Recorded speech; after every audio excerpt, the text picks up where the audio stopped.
Hey Stitch Ballers, it's GibGab. Alrighty, so this week's episode, we've heard her name numerous times so far, but like, who is she, you know? I bring on my sister, Francesca Casalino. She was a stellar pitcher, queen of the hill, as they would say, and she played at Yale University. So we dive into how she, started playing softball from the young ages, through travel ball, through her college experience. However, one small bump in the road. I had some technical difficulties while filming with her, so the end might have gotten cut off, but it was literally the very last part of our discussion, so you're really not missing much. And what I will say is the 10 minutes that didn't get recorded was all about her post-grad transition, what she's up to now, and all of that jazz. But I think we could totally save that for another day. I'm going to definitely bring her on again to talk through post-grad struggles of the student-athlete transition and, how we've gone through it, how easy, difficult, challenging it may have been for us, and all of that. So, regardless to say, I am very sorry about the technical difficulties I had, but it's still a great episode, and I'm very eager to have you guys watch it. Anyway, that's all for me for now. GibGab is over and out. Good. Yep, that's it. Good. Keep that up. Nice. That's it. Good job. Keep that up. Good. One more. Pick these up. We talked about you a little bit in the last episode. Oh, yippee. Goody. Okay. All good things, right? All good things. All good things. Okay, good. Alrighty, Francesca Casalino. Welcome to 88 Stitches. Oh, thank you. Thank you. Pleasure to be here. Though you know this place, dear and well. I do. I did paint most of it. I'll say a lot of blood, sweat, and tears went into this facility between us. I don't know about tears, but sweat, sure. Not sure about blood either. Yeah, I don't know about that either, but okay. Yes, hard work. A lot of A lot of it hard work. done But we here. helped paint. Yes, we did. Almost a year ago today. We talked about that, Kaz and I, Oh, a little bit. Look at that. Yeah. Oh, yeah, I was on break. Yeah. It was close to break. Yeah. It was break. From law school. Yes, from law school. We'll get into that. Okay, we'll get into it. Alrighty. For anyone that doesn't know, you or us, do you want to give a little bio, a little intro? Sure. I am the first Nitro girl. Period. Period. That's me. Yes, my name is Francesca Casalino. I am your sister, your lovely, lovely older sister, and the oldest of Coach Kaz and Queen Sue. How could we forget? I, technically did start Nitro partially. Yes. Way back when. Way back when. We talked about that a lot in the last episode. Oh, yes. Me and Coach Kaz sat there and brainstormed a lot of names. Yes, we said that. Oh, my goodness. Do you remember any of those names on that list? Oh, I think like Flames was up there. Flames, yeah. We were trying to figure out, we didn't like a mascot. So all the names. That could be a mascot. We didn't we nixed. So it was very remember it was early-ish days of the internet. And I'm sitting there searching and just going through lists and lists of names. Yeah. And so we nixed any of the mascot team names. And then we were like, well, what's a thing that we can name a team after? Doesn't have a mascot? And kind of narrowed it down. So Flames was one. I think the Liberty was one of them. I can't remember myself. No, but we almost were purple. We did say that. Yeah, you probably talked about that. Yeah. Yes. So the reason that Nitro was started is basically. Let's hear your side of the story. Oh, okay. It's probably exactly the same. So I was playing in Little League, and when you made it to the competitive league over the summer, when you played either Williamsport, it was called, or District 34, which you probably have also talked about already, I was kind of obsessed with softball at an early age. Surprise, surprise. I wonder how this became this. And so I wanted to keep playing all year round. We also needed to keep developing that talent to get better and better for Williamsport. For the next summer, the Williamsport and the District 34 leagues. And coming out, especially then of Little League, I wanted to keep playing. And so Nitro, which was first the Rockets, after my lovely nickname. Lovely nickname. Shout out Steve Margaritis for that nickname. I'm assuming you talked about that? Yeah, it's funny. It's like you were here when we recorded the last episode. You weren't. No, I wasn't. I love that. Yes. Well, it's same story. It's the same family. We've told the same story. Yeah. And yes, so started there and kept playing, and then sadly left Nitro after a few years. We'll but get into that. okay, yeah, we'll get into that. Okay. But okay, wait. So back to you. Oh, yes, You sorry. are my Yes. sister. Yes. You are 27. Oh. Sorry. Just gotta say that out loud. Yeah. Oof. Oh, oof. You are currently Yes. an attorney at law. I am currently a lawyer, although I've learned that some states don't use this designation. Okay. But there is a difference between lawyer and attorney. In some states, an attorney is someone who has passed the bar and is barred and licensed to practice, versus a lawyer is someone who graduated from law school. Yes. So You've done both. both, but I'm waiting to be barred. My application is currently pending. So that's your final step. Yes, before I become an attorney. So I will be an attorney soon enough. Yes. Although I don't think New York uses the designation, but it's fine. You get the point. Yeah. So I am almost there. Wow, a real full-grown adult. No. Don't use that word. No. And to all of our followers out there, please don't need me. Don't contact me for any legal services. Okay? Great. Good talk. Just an aside. The best thing you could do of me becoming a lawyer is that you don't need me. Your gift to me is to not need me. Yes, please don't do that. Yeah. No, so yes, I am currently a lawyer. I am a law clerk, as they like to call us. Oh, yes, at a big law firm. At a in big the law city. firm in the city, yes, and I live in Brooklyn. Nice. And I'm sadly no longer coaching, which is tear. Yes, I ended up, unfortunately, having to give it up because my hours are a little unpredictable. Yeah, and a little long. A little long, a little unpredictable. I have worked 2 weekends. I've worked 5 weeks right now. I've worked 2 weekends already, so it wasn't going to be great. Perks of law, being in law. Yay. So sadly gave up coaching, although I'm still around. You are still around a good chunk. Yes, I do help out teams from here and there. Any of the teams that you're coaching or Coach Kaz is coaching, I will make a appearance every so often. Yeah, which we love. Yes, We are here I love for it, being yes. there. But other than that, I was coaching since I graduated from college in 2018. Which is, I had my 5-year reunion this past year. Yeesh. Scary Yikes. stuff. Scary stuff. So I had been coaching since then, and now unfortunately no longer. But Yes. I'm still around. Love Can't get that. rid of me. Yes. Let's go back to yonder years. Yonder years. Okay. How about younger years? Younger years, Okay. as they might say. Yes, probably the better What grammatically. made you start playing softball? I'm so curious. I don't think What I ever asked you this. made me start playing softball? I mean, I played about every sport. You did. I started in soccer, then moved to basketball Yep. while also playing soccer, then played t-ball. Actually, I think t-ball was first in all this You because played soccer before T-ball. Did you play soccer? yeah, I like think 3 you or know what I played 4? soccer when I was Yeah. but I started playing t-ball when I was 4 Yeah. because the way our little league did it, and some little leagues still do it, is the age cutoff Oh, yes. was end of July, and I am an earlier July baby, and so I was able to start a year ahead of time. Mm-hmm. So I was the youngest out of everyone. So I actually started when I was 4 in Yes. t-ball. Sorry, there's a spritzer thing that might go off Oh, from time to okay. time. It's like, who's breaking in?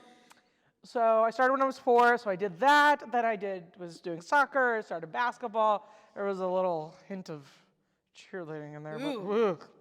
Sorry, Mom. We love that, Mom, but Oh, not for us. I think we danced in there too, not for us. Not for us. I remember I said this quote. I said, I don't like dance. And Mom said, why not? I said, you practice all year for 2 minutes on stage. Like, I want to perform like every day. Yeah. And so, of course, we picked the It sport was, that you. I think it was not enough of a challenge for you. Yeah, actually. also, no. Well, I mean, we ended up picking a sport that you play 60 games in a season. So, like, Yeah. there was never a down moment. Right. Any other sports I played? No, you're just an active baby. Oh, volleyball. Yeah, and when you got Volleyball, older. yeah, when I got older. But anyhow, yeah, I was just an active kid. Loved playing sports and just getting outside and running around. And then I didn't like soccer. It was a lot of running. It was not really my thing. Somehow softball really just reigned supreme. It stuck probably because I was just good at it. Yeah. Did it come naturally for you, or like for the most part? I think For the most part, I have yeah. a different perspective on Yeah, that. we're different people in this. It came naturally to me. Something you kind of just clicked with the It sport clicked, itself. yes. Yeah, it I clicked. don't know about pitching. Pitching didn't click right away. Yeah, that's We fair. can talk about that Yeah, in a we second. definitely can. But yeah, it clicked. Like I got it and I enjoyed it and I was good at it, which always were. helps. Yeah. And then everything else I wasn't good at, or wasn't as good at, we'll say. I don't think I was like bad in any sport predominantly. You're probably average at sports. other sports? Yeah, maybe even above average. I mean, like, I made varsity Right. basketball as a freshman. Right. Like, You which- had the athletic ability in you. yeah, to it adapt just to different was sports, but yeah. softball definitely was your sport. My sport, yes, exactly, yes. So you did the whole shebang: Yes. t-ball, farms, minors, Yep. majors in little league. Yep. Eventually made your way to travel Yes. ball, and you Oh, worked I your can way. say Oh, yeah. that I think what I also liked about softball was there's two aspects Oh, to yes. it. There's the athleticness, right, which is actually knowing how to hit a ball and throw a ball and all that And like stuff. performing that Performing. athletic skill. And then there's also the mental aspect of it, which we talk all about all the time. But if you think about it, I liked the mental challenge. I liked the game within the game. I liked having to prepare and know ahead of time what my opponent's weaknesses were. Depends on the plural. Yeah, You got it. You get, yeah. So I think there was another aspect and another layer to it that was mentally challenging in addition to stimulating. physically. Yeah, so the whole sport itself was stimulating to me as someone who I enjoy more mentally taxing activities than And most. I would say you've always been that way. You've always said that growing up. Yes. You loved the mental part of the game. Yes. And this game is, like, we tell the girls all the time, like, you have 12 you girls, we're like, ladies, the focus has to be there 100% of the time because more than half this game is mental. Yeah. All of it is really trying to be mentally prepared for that next pitch, that next I loved hit. like going through scenarios and being like, all right, for runners on first and second, like there's a right-handed batter up. If I'm a pitcher, where am I pitching the ball? What's the ideal scenario? If she hits at third base, what are we doing? If we hit at second base, what are we doing? And I liked running through those scenarios and being prepared for every situation. But yes, it's true. It's like a big aspect. And one of the things in my mind that makes softball and baseball stand out compared to other sports. Granted, there's a lot of mental aspects to other sports, especially as you get older. Right. But in baseball and softball, it's so much more prevalent. Yeah. So- Because there could be games, I mean, outside pitcher and catcher, you could be in a game and not touch the ball once. Mm-hmm. And all of that is to just be mentally prepared for you to potentially get that ball hit to you. Or you get 3 potentially- at-bats and you don't get a hit at all, and you have to somehow learn for the next game how how to make that adjustment. Yeah. No, I know, I get it. All right. So So yes, you were really, you were no, saying. you're good. You gravitated a lot towards softball, Yes. obviously. You eventually made your way to travel ball. I did, yes. Played under Dad at Nitro Yep. for a good chunk of your. I played under childhood? him for, yes, probably 4, actually I think it was 4 years. Like probably 10 years old to about when I was 14. I had played s- through 14U. Yeah. Had some killer sublimated Yes. shorts, Oh yes, we had the flames going down Yeah, the yeah, sides yeah. and the shorts and the giant thick the giant knee knee pad, pad. the Yeah, high, yeah. Except then I was the cool kid because I got the short little one Yeah, that just yeah, went yeah. over the knee. Yeah, yeah. And you put it down to your ankle and you hit. you're not needing But then it, somehow yeah. you have to slide at second base with the ankle. Yeah, anyhow. Yes, it was great. Have some nice photos from. Yeah, we'll have to bring those up into the yes. archives. Yeah. Yes. So yeah, I played under Coach Kaz till I finished 14U. Yes. Then after that, we took the 14U team and Coach Bob Cazzetto Oh, yes. and Monty Yes, Coach Monty. came over from Express and they started our first 16U team that was eventually going to be an 18U team. Yeah. And I played with them for, now my memory is going a little bit. I don't know if it was year a or two? season. Yeah. I don't know if it was 1 season or a season and a half. Okay. A short I can't time, remember. but It was a short time. Because prior to that, I was questioning college and what I wanted to do with my Self. softball career, we'll say, myself. And so I had tried out for a bunch of teams.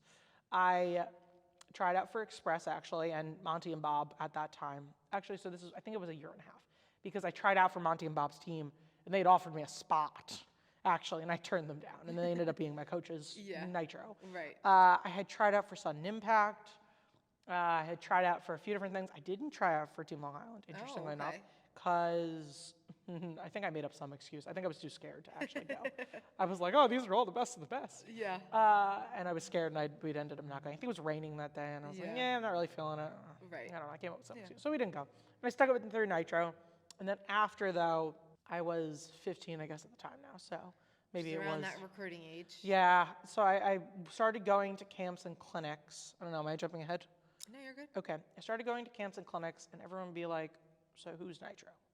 because we didn't have an 18U team. Yeah, at the time we were maybe 5 teams strong. Like, we weren't Maybe really if a we're name lucky, yeah. of Especially ourselves.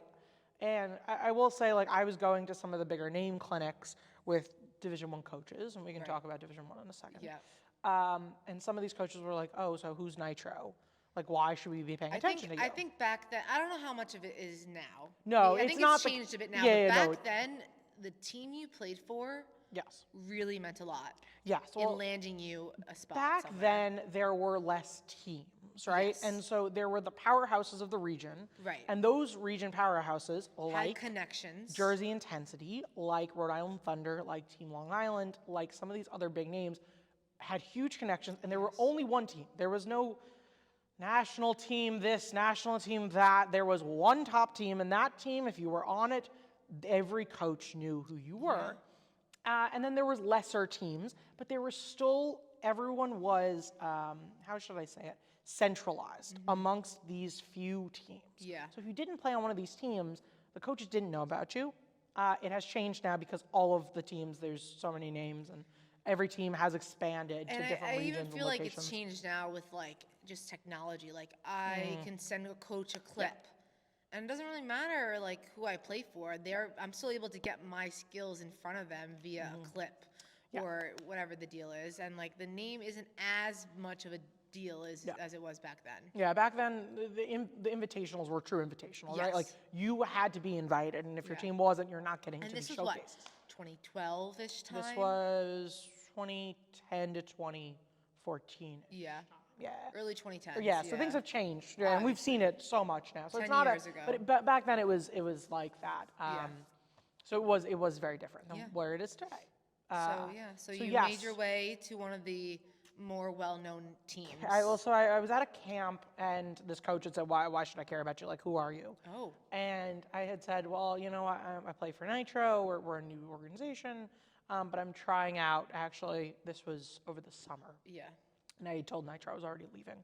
I wanted to try and get to a bigger name team to help with recruiting, because, look, Coach Kaz, Sue, our parents, Bob and Monty." Yeah. Were great, They only but could they do so didn't. much, They can only do so much. Especially Bob and Monty were very local to Long Island, and as someone who didn't want to play on Long Island, I didn't want to go D2, D3, on Long Island at least. I'll say. Yeah. I had other hopes and dreams of where I was thinking about going. Then I needed to get to a team that could market me Get to you those there. places. Yeah.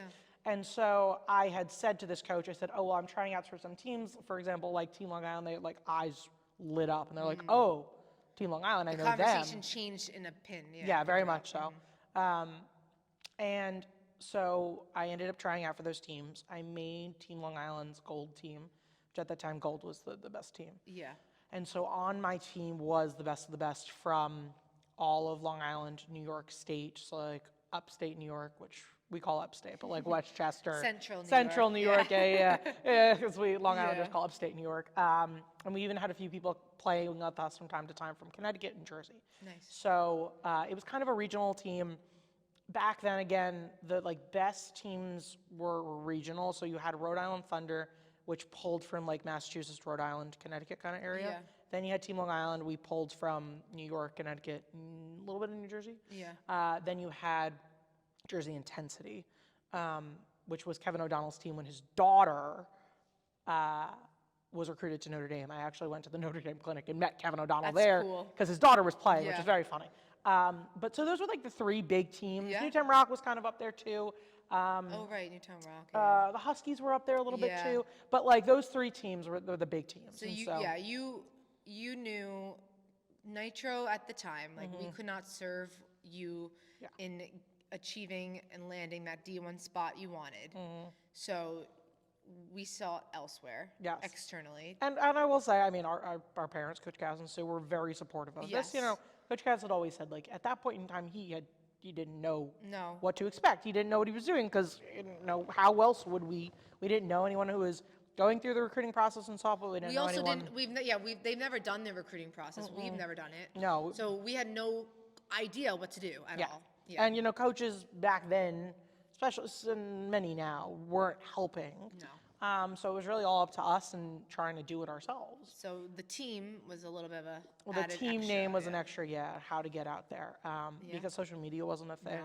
No. We did skills videos, which no longer exist. Oh my god! But yes, we had a There full. were these like elaborate, like 7-8 minute long videos of like this big production. I so remember yeah, I the remember old this. This school, was- which is so laughable. Yeah, nowadays. But like back Nowadays. then, that's the only way. Yeah.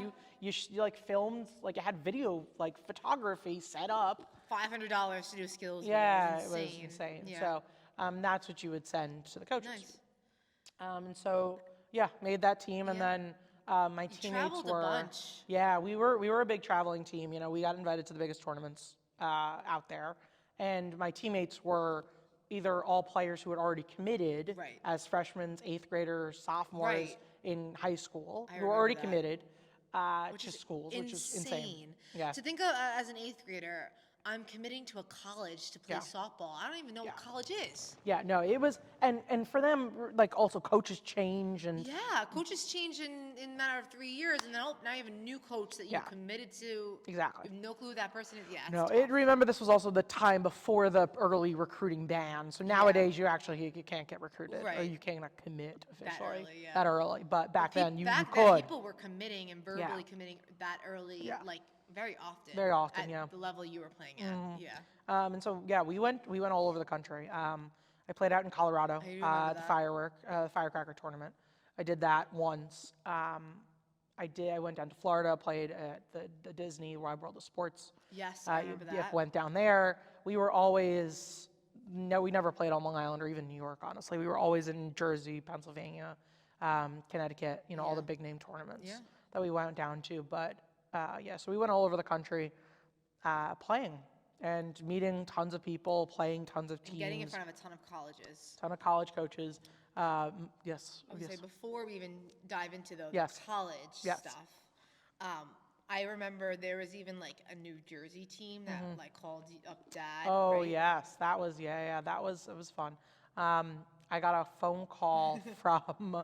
I actually was after I random went. call. I went to the Hofstra Clinic pretty early on in my high school right. years, and at that time, Larissa Anderson, who is currently the Missouri head coach, was the pitching coach at Hofstra, and it was kind of obvious to both of us at that point in time that I wasn't looking to go to Hofstra. Right. But I went for the experience and to learn.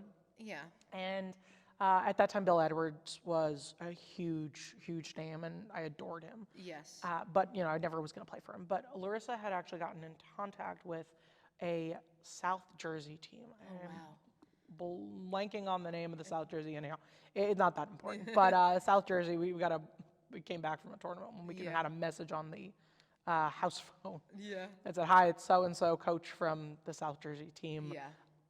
We're interested in if you want to play with us." Like regularly. Regularly, you know, would you spot like on a the team, spot on the yeah. roster? Larissa Henderson had, reached out and told Right. us that she thought you Had the skills, had the skills to yeah. do this. And I actually think this is when I was on Nitro. Yeah. So this wasn't when I was not on TLI yet. Right. And so she had recognized pretty early on that I had potential to play on one of these bigger teams. And I Yeah. think that was also a reason why we started looking to play with try out with Team Long Island or some of the other the bigger names. But yeah, that was a fun I remember message. hearing that, and we Yeah. were like, we did consider it. Well, we as a family, I'm saying, because that's a Yeah. big impact. Like, Yeah. for you to have to get down to practice weekly in South Jersey, like In South that's a Jersey. big commitment Yeah. to try to do. Obviously, didn't end up that way. Yeah. For the better. I mean, if I had not made Team Long Island, things might have been different. But Yeah. once I made Team Long Island Gold, I was like, Yeah. all right. So yeah, we traveled around the world, and some of these tournaments were the best of the best were there. Yeah. So I remember you guys played that 16U yeah, team we have a in few of these Colorado. fun stories. Yeah. I played a true 16U team. So all of us at that point in time were either juniors or seniors. And these girls were freshmen, pure freshmen out of SoCal Athletics, this team, SoCal Yeah. A's. They were all first year 16U. They were 15 years old. And we came into that undefeated. We went down to ESPN Wide World of Sports and we destroyed every team. Yeah. we had an amazing team. You really did.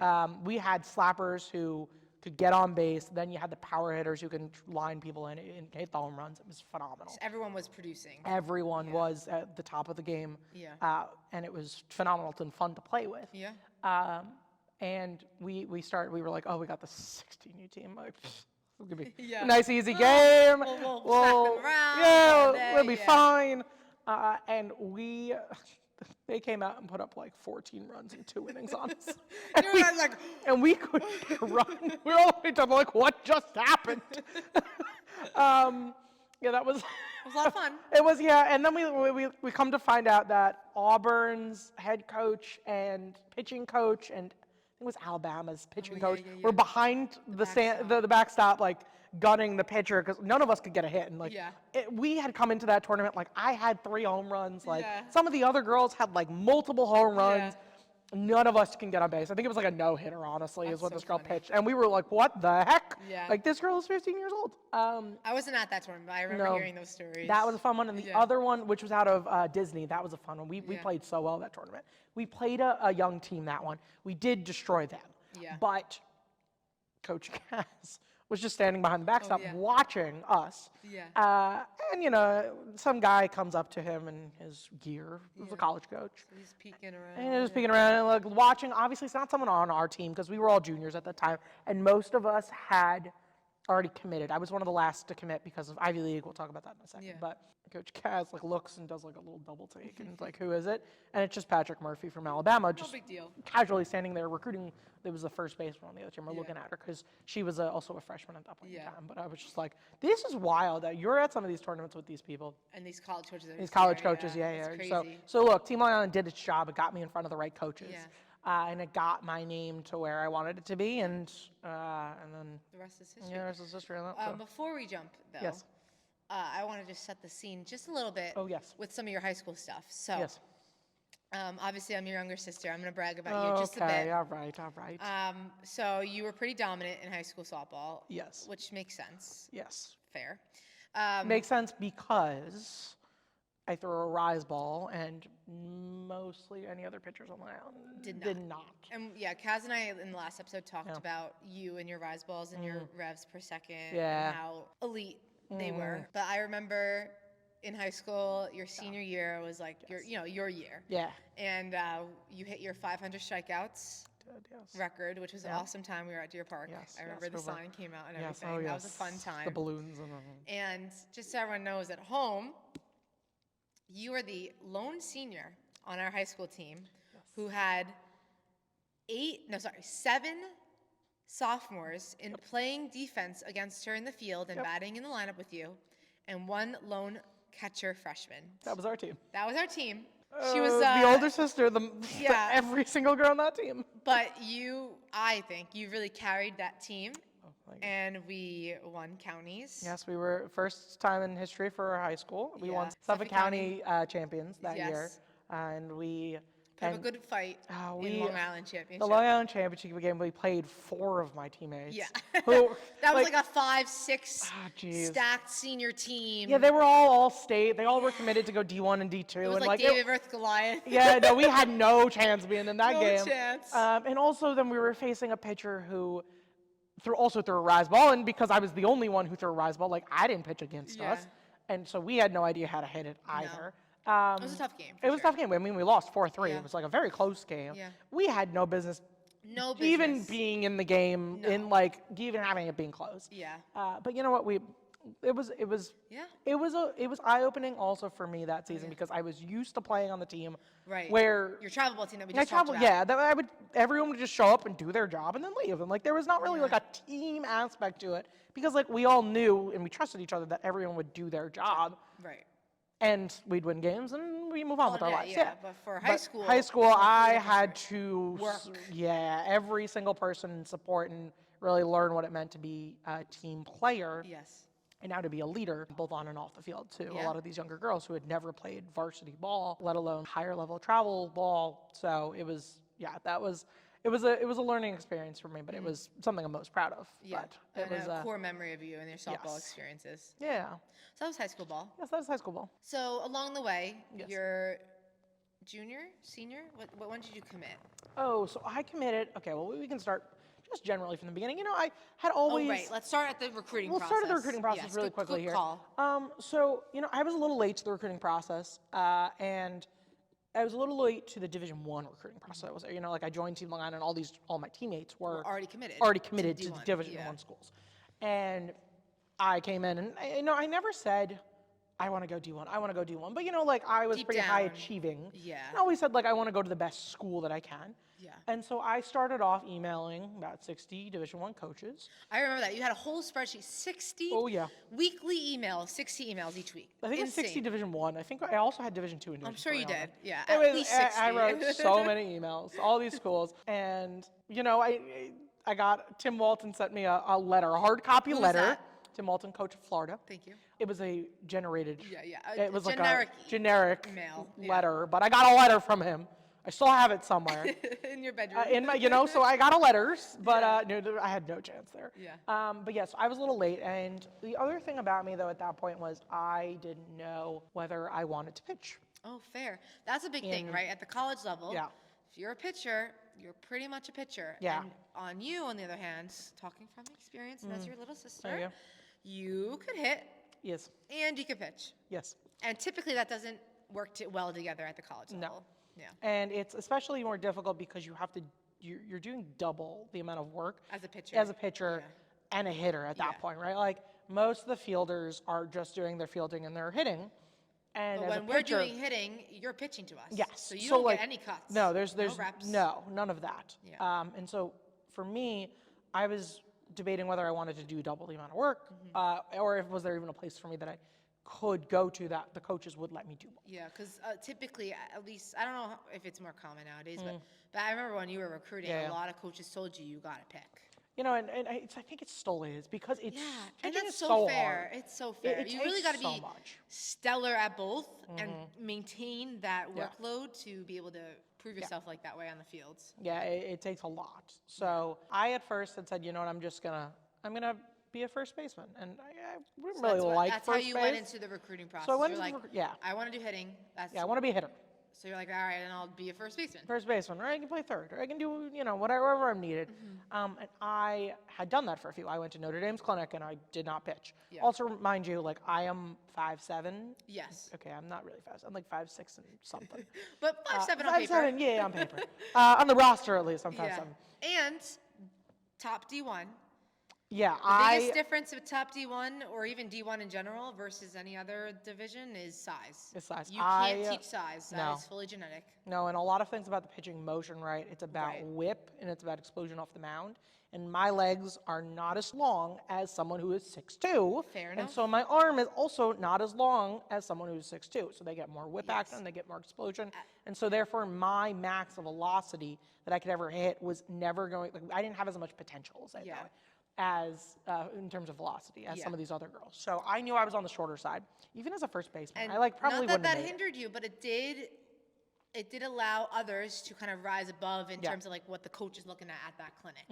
They're seeing all these girls, and just because your size isn't there, Yeah. you can't produce that much velocity, you might not be on their radar. Yeah, That is and what it is. especially at that point too, like Yeah. pitchers go first in the recruiting process. That's Right. always been the same. And so when I was starting to recruit sophomore, junior year, most of the pitchers were already recruited, and even some of the bigger hitters in the top Yeah. D1. So like I went to like Notre Dame, for example, and I'm happy I went and saw these girls that were incredibly talented. It kind of put you in perspective. But of it. yeah, I was like, oh boy, this is Good talent. yeah, this is.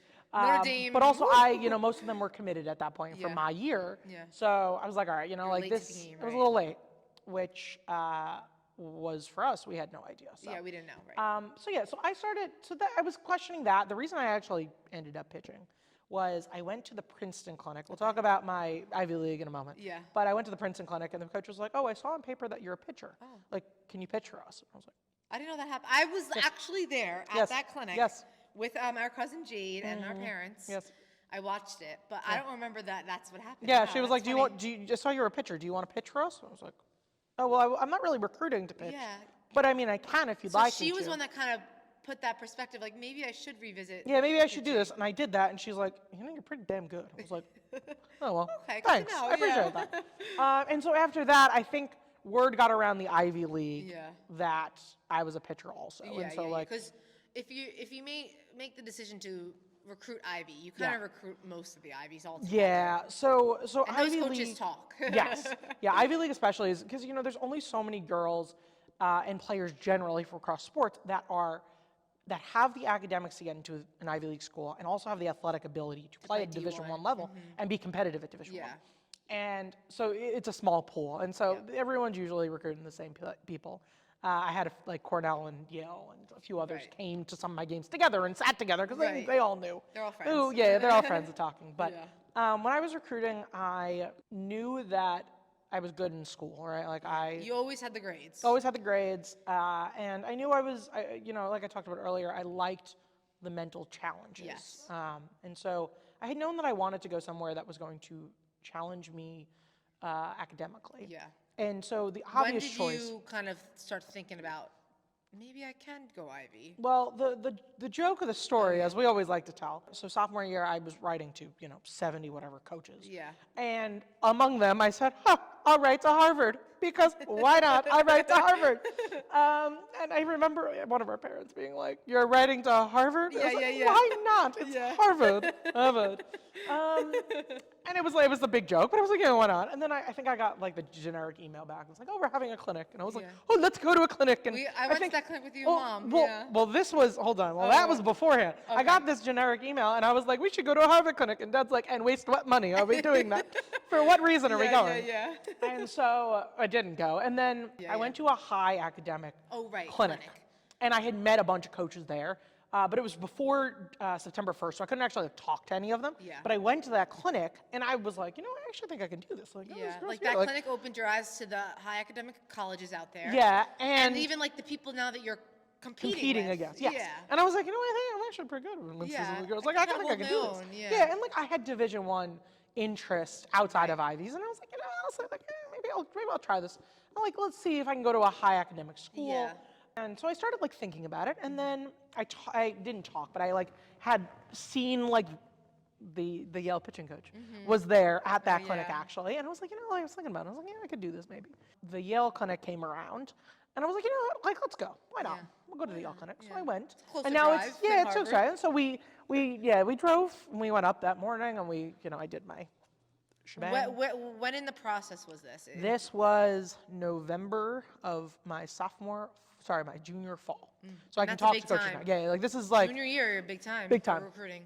Yeah.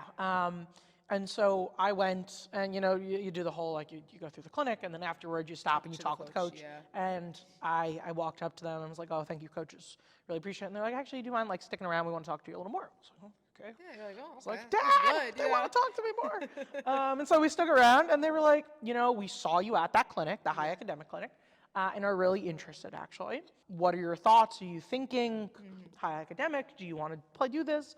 I was like, that'd be interesting. Sure. And they were like, all right, great. Like, keep us updated on your schedules and everything. Like, we were interested. Yeah. Keep talking to us. Come back to some clinics. Come back to our clinic in the winter or whatever. Yeah. And I said, great. And so we left, and Coach Kaz, in the car ride home, looked at me and goes, what happens if Yale turns around and goes, we want you? Do you say no? And I said, I no, but I don't think you can. No, I don't think you can, but also you never thought of that. No, I thought I was joking about Harvard Clinic. No, I'm like actually here, and Yale's like, we want you. And I'm like, I don't know. I was not ready for this. Yeah. And so then I went to the Harvard Clinic, and then went to the Princeton Clinic, and then the Brown Clinic, and we did the whole thing, Cornell and Dartmouth, and started realizing that like a bunch of these coaches were interested. And it could be a real deal. Yeah, and you're granted along the way, I also had other interests. I'll say this, like from amongst Division III schools, especially, who were higher academic. The Tufts of the world. Williams was interested. Right. I remember those trips. There's a school in New Jersey. Poor coach, they're so nice. I just forget the school name now. But it was an Institute of Technology in New Jersey that really liked me too. Stevens, yes. But you didn't want to go tech. No, I didn't want to go tech. So like that was, and also for me, I was undecided on what I wanted to do. Right, major-wise, Major-wise. So for me, it made sense to go to a liberal arts college and go explore and like figure it out. And then like I'll go from where I need to. If I need to go to grad school, go to grad school. Like, but I was kind of undecided. I went in like thinking maybe psychology, but like I didn't really know because I didn't really want to be a psychiatrist. So I was like, all right, let's figure this out. Yeah. And so then we did all that. The Cornell coach ended up coming to a high school game. Actually, I remember that. That was a high school game. It was my junior spring. We played. It was a varsity game at Hauppauge. Not even at our home field. No.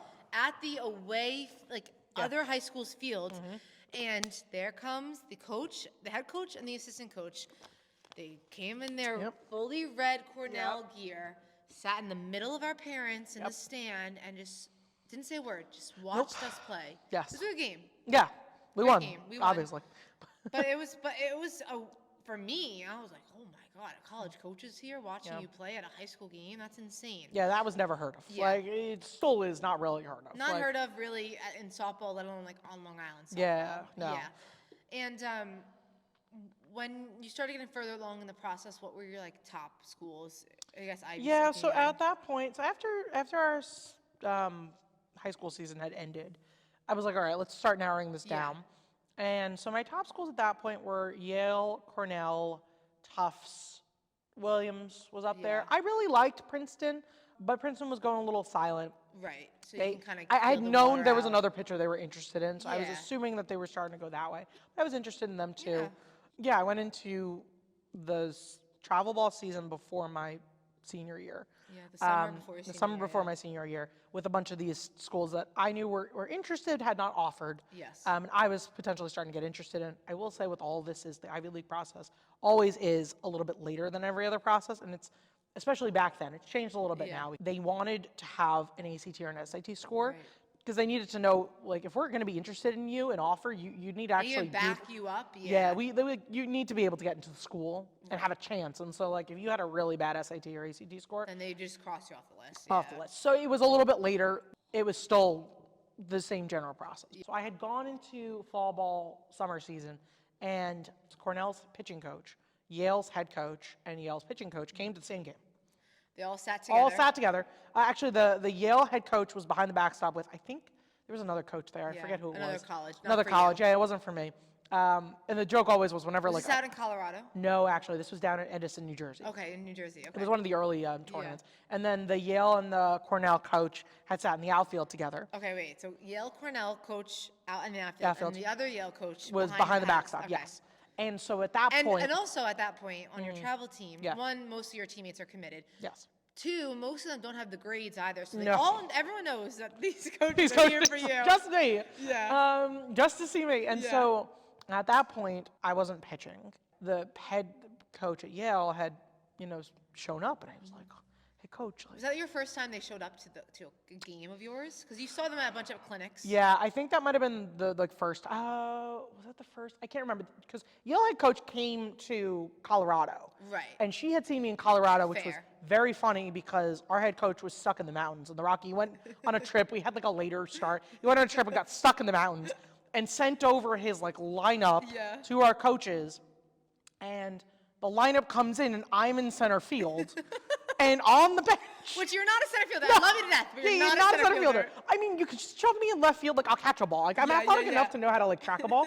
I should not be playing center field, especially when you're sitting our number one center fielder, who's a lefty slapper, Krista, who's on the bench, and I'm in center field. This made all the sense in the world. Made no sense. I don't know if he had altitude sickness or whatnot, but like something was going on here. And guess who shows up to that game? The Yale's head coach. Yeah. And I see her after and I get a fly ball and I miss it because like I So should while not the be there. ball, you should not be in center field. No, I to should begin not be with. in center field. Like I actually got there like pretty decently, but I missed it. Yeah. And I saw her after the game and I was like, hi coach. Yeah, She's like, sorry about that. so we've learned that we're not recruiting you to be an outfielder. I was like, thank God. I'm glad we're on the same. Yeah, I'm glad she joked about that. Yes. Yeah. But it would like actually went pretty well, the conversation. So that actually, I don't remember if this tournament was before or after, but they had come. So anyhow, she showed up and I was like, oh coach, like Yale coach is here. Like, can I pitch? And he's like, I'm going to give you one inning. One inning. One inning. One batter. Oh. Yeah, I was like, I'm sorry, I'm getting one batter? Yeah. He's like, yeah, you're only getting one batter. Interesting. I was like, okay, this is a little weird, but whatever. And so we later learned from talking to the Yale coach that she was like, oh, I didn't even care. It's like, I wanted no one else to see you pitch because we knew what you liked That's so funny. pitching wise. So she kind of knew that, like, she already knew what you could do. Yes. She just, for the routine of it, wanted to throw you in because I'm here, I'm watching you. But she didn't really want everyone else to know. No, what she's you like, knew. honestly, it's fine. You didn't really need to pitch anymore. so Like, we funny. knew what you had. Yeah. But I got up to the plate and I ended up hitting a home run between the Cornell pitching coach and the Yale pitching coach. So like Directly in the middle. like center field. It's They're left both center chit-chatting. field. Yeah, they're both chit-chatting on a bench. outfield. They're like sitting on like one of those like picnic benches, Yeah, but they're yeah, like yeah. on top of it watching, and I even put the ball right between them two. Talk about producing in the time that matters. Yes. Hitting a home run in front of your coaches. In front of, and actually the Williams coach was also there. Oh, at one yeah, point in yeah, time. Yes. Talk about like, that was producing when I was so worried. I was like, oh Yeah, my you're so God. nervous, I I bet. have 4 coaches Yeah. who are here. But you looking did at your me. job. I did my what you had job. to do. We went back to the hotel that night, and I got 3 phone calls from Yale, Cornell, and Williams saying, we want you. Here is your official offer. Yeah. So get back to us. Get back to us. And so that home run is really what sealed the deal Wow. for me and these coaches. At that point, it was trying to commit. I committed August before my junior year, and that was a tough decision. Obviously, Yeah. like I adored all these schools, All the right? 3 Like, schools. all yeah. the 4 schools, even like Tufts, Right. Williams, Yale, and Cornell. Each had a different aspect and vibe to them. Yeah. 2 were Division It's hard to 3, 2 compare. were Division 2. Yeah. 2 were Ivy League, 2 were like mini Ivy, as you call Yeah, them. yeah. Those were the schools that it came down to, and for me, because at that point, and still right now, the only money that Ivy Leagues can give is financial aid. Yes. Although no academic. no academic and no athletic. Athletic for Ivy Fingers League. crossed that's changing. Look out for the lawsuit that's currently happening. I wrote a blog post about it. You can read it. Little shameless plug. Yeah. So they couldn't give any money. So at that point, if the money was even, then did I want to go D1? Did I want to go D3? And did I want to go Ivy or not? And when I decided I wanted to go Ivy and do the D1 thing, then it was between Cornell and Yale, and I adored both sets of coaches. Yeah, I remember the Cornell coach would call you weekly. on the Yeah, he phone. was such a lovely man. Yeah. And I realized that the only, the main reason that I was going to go to Cornell was because of the coach. I was like, maybe I shouldn't go just for the coach. Just for the coach, You never right. know what's going to happen Right. there. And I loved the location of Yale. I loved, obviously, Yale is the best school in the country because Huck Harvard. And the coaches were incredible. And it was easy to get back and forth from home, so It made sense, It made yeah. sense, and So you so committed to Yale? we went up there and sat down. The coaches, I learned later, were like, "Why is she coming?" Yeah. And it was to commit, and I Yeah, committed. we and committed in person as a we family. committed in person as a family. Yes. They gave us a whole tour, Yes. and then we committed. yes, we committed because it was We a family. committed. It was a family commitment. I committed. Yes. Yeah. So yes, Nice. that was the commitment. All right, now Yes. Ivies, totally different beast. Yes. Shed some light into like being an Ivy League student athlete. So I went into Division I softball thinking, Division I softball. Yeah. Getting the best of the best. Yeah. I'm here to compete. It's gonna be great. Yeah. Where are all my resources, Yeah, my yeah. tutors, Yeah. getting some like athletic trainers. Yeah. And I get there and they're like, nope, None of it. none of it. Yeah. You are a student first. Yeah. And then you're also an athlete. Yes, which is very different from the D1 mentality Yes. of you are married and Yes. devoted to the softball team, Yeah. and then academics come second. It's the other way around in Ivies. Other way around. Yeah. And it unfortunately, and it still is the case a little bit, it's changed very much at Yale now. But it was the case that the school and the leadership at the school were not very supportive of athletics. Yeah. So a lot of the money didn't go to athletics. A lot of the money went to academic and research, right? Like Yale's a research institution. Yeah. So like a lot of it went toward the academics part of it, and they did not support. And you felt that, like amongst the Yeah. culture of the students, there was a culture of, and there was even an article written about it at one point in time where it was like athletes are here taking the spots of more deserving people. Oh wow. And so there was a, it was tough to be an athlete because you knew that the school wasn't really supporting you. Yeah. It has very much changed now, and it was changing back then because that was when Peter Salovey was our new president, and he was starting to change it. And Doing for the better. Yeah. for the better, yeah. So like then we actually started to get resources, but back then, like I'm playing Division I and I'm getting one gray like cotton T-shirt and 2 pairs of shorts for everything, and that was all I owned. Yeah. And so we had the athletic training, we had the strength and conditioning, so we had all those You resources. also had a mental coach. We ended up getting a mental coach, yeah, Which is kind of cool. which was cool. My sophomore, junior year, I forgot which I one. remember you talking about that. A little Yeah, bit. which was really interesting. So it started off like we got nothing, but it And then it very grew much into something progressed. more, yeah. Yes, is when things started changing with this I new like that president. the culture there started to change. Yeah, it started to change, and now like Do you think that was across all Ivies, or that was maybe just a Yale thing? Do you know? I think it was across all Ivies. I don't know what the experience is like at other schools, but Right. I'm curious. But I think amongst most of us, had the same feeling. Yeah. The schools were known to be Ivy League schools, not to be top athletic producing Right, schools. right. We're here For for the most academics, sports, yeah. yeah. So yeah, we started to get the resources though, and as more funding and more support was thrown our way, you saw the increase of the talent. So when I went to Ivy Leagues were like, in softball at least, we're not the best of the best, right? Yeah. We're usually pretty actually poor amongst Division I schools. But slowly but surely, like now actually we're competitive amongst these. But that's what happens when you give the resources to these athletes that they need. The mental conditioning, the strength and conditioning coaches, the athletic facilities, the stuff like that. But it was tough at the beginning. And still to a certain extent, like we didn't get tutors. We didn't get extensions on deadlines. Most professors did not care that we were athletes. They're like, you're a student, you have to Right. do these. And if you miss class, you miss I class. was going to ask, how did juggling the workload of Ivy education affect, or I don't know, like interfere with your softball? Like, how does that even work? It's tough. So like, our coaches were always very supportive. They said, if you have a class, like take the class. Yeah. We'll work around the Your practice, schedule, right? yeah. But like, if you didn't have to take the class, you shouldn't take the class. Right. So for us, most of our, like a pretty general schedule for us was like 7 a.m. conditioning in the morning. Then we had class either at 8 or 9, and we took class from like 8 to 1 o'clock-ish. We'd have lift at 3 or practice at like 3.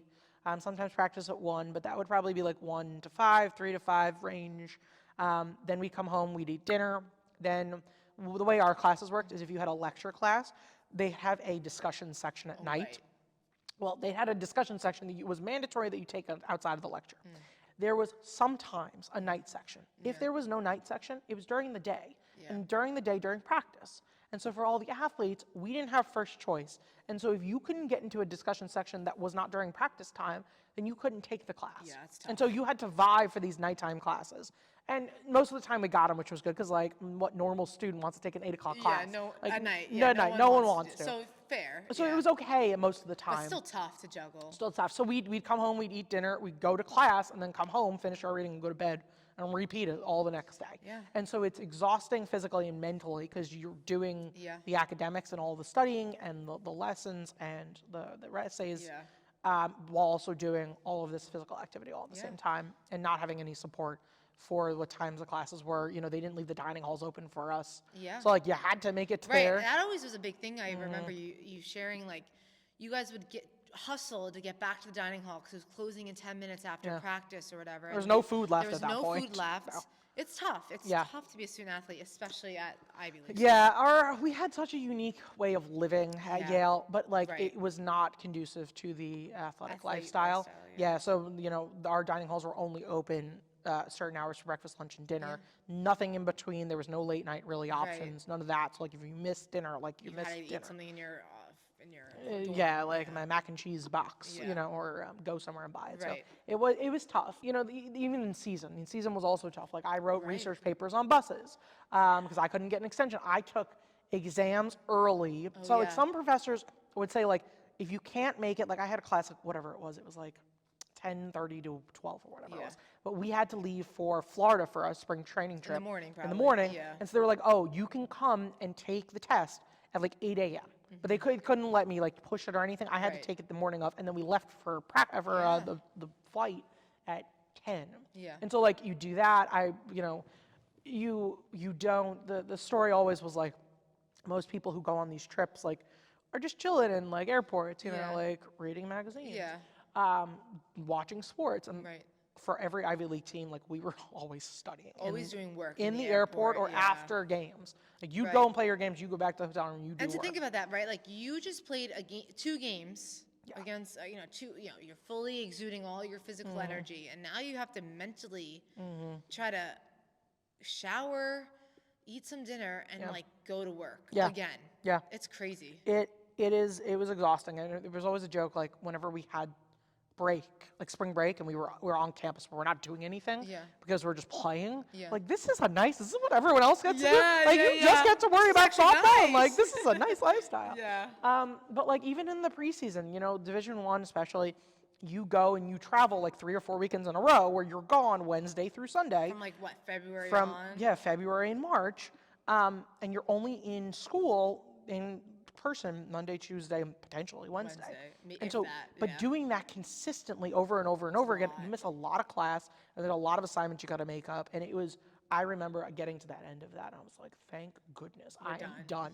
Because it is the hardest thing to do. To get through. Yeah. I couldn't wait till actually we started conference play, so we would play then Wednesdays, Fridays, Saturdays, or Wednesday, Saturday, Sundays, and we'd play doubleheaders for all of them, and everyone's like, you have play how many games in a week?